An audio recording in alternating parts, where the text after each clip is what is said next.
That was once home to LaGondola Spaghetti House has been renovated to become a new event space in downtown Quincy.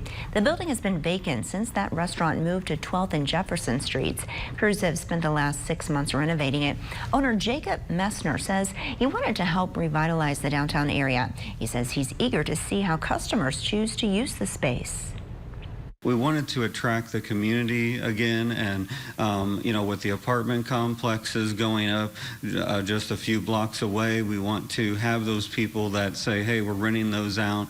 And a lot of the traffic around here is walking traffic, so we want to have something eventually that people can come in and enjoy. And Mesmer says that Maverick's Landing Zone Lounge and Venue will open September 30th with live music and also an open house. Doors will open to the public at 5 p.m.